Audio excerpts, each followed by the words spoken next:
we were talking about the EOS R and what are the best settings for video. Now I got this camera back when it first came out. It's the only camera I've ever pre-ordered.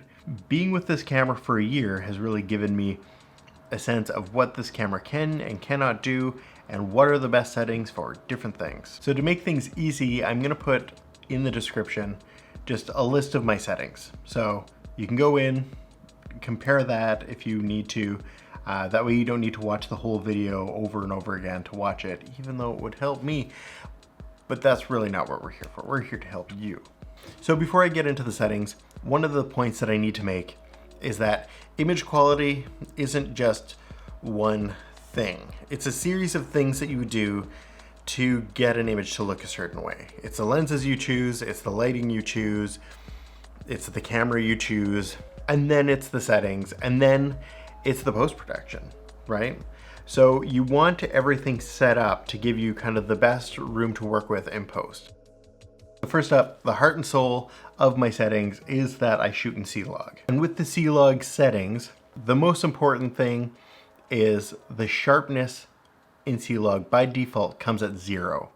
And that can be like quite soft, which is maybe good for like close-ups of faces, but when you're doing a mix of things where you're doing details of, you know, landscapes, or maybe you want more detail in the faces, it's good to have the sharpness up a little bit in camera.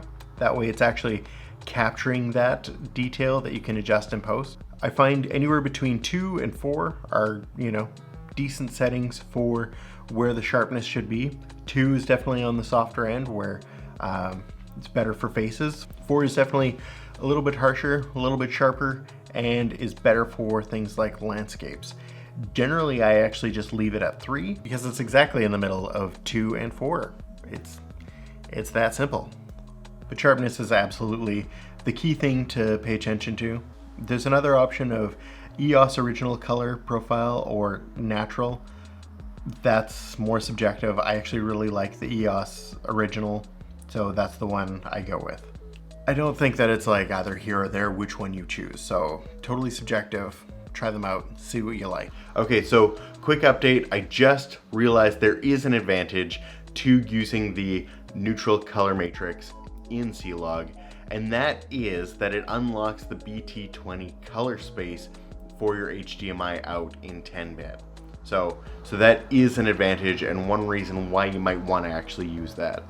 And then also I keep the view assist on, which helps a little for exposing. Shooting with a monitor with LUT support and with scopes, especially a waveform and zebras, those really help to nail your exposure and to get everything looking right. After that, it's just a matter of understanding how the exposure should be looking on your monitor. So skin tones are supposed to be about 50 IRE.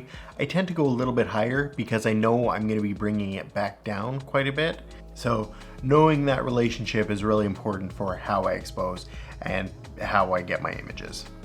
So probably the most important thing that I choose between in C-Log often is the 8-bit versus the 10-bit versus off.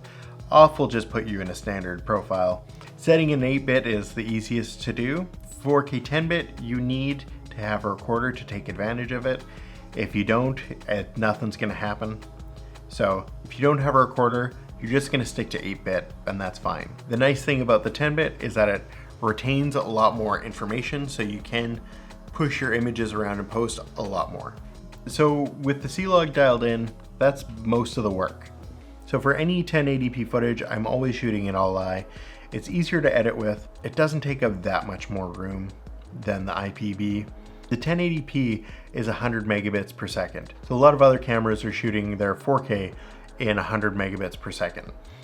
So having your 1080p at 100 megabits per second means you're getting a really high quality HD image.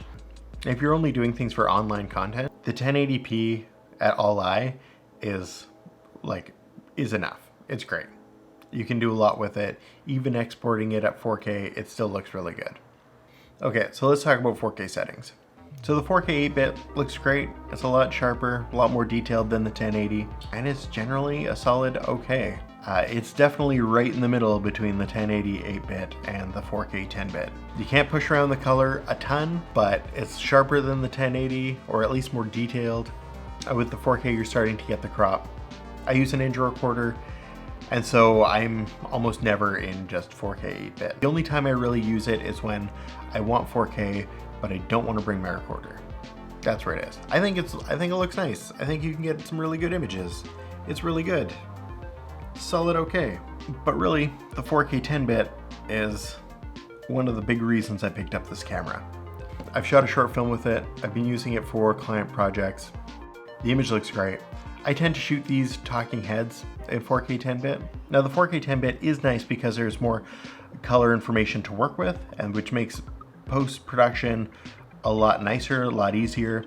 ProRes is easier to cut than MP4s, so that's an added benefit. But then the other thing is just the fact that I'm using a better monitor for when I'm shooting. So if I'm being really lazy, I'll just add some contrast, saturation, sharpening, call it a day. But really, sky's the limit, and if you keep this style of shooting in mind while you're getting your images, you'll have more to work with in post, and you will end up with a cleaner image after all. So just have a quick recap.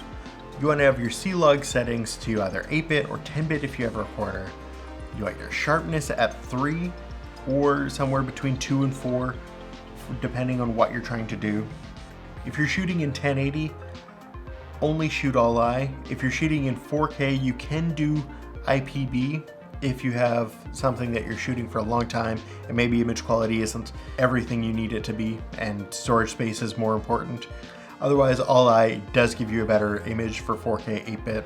If you're in 4K 10-bit, you're likely working with a monitor and recorder, so definitely add a LUT, view it in HLG, you'll get a better exposure. So if the video has been helpful, give it a thumbs up. If you want to see more videos like this, hit the subscribe button. And if you have any other tips that I haven't mentioned here or different ways that you get good images, leave them down in the comments. All right, peace out.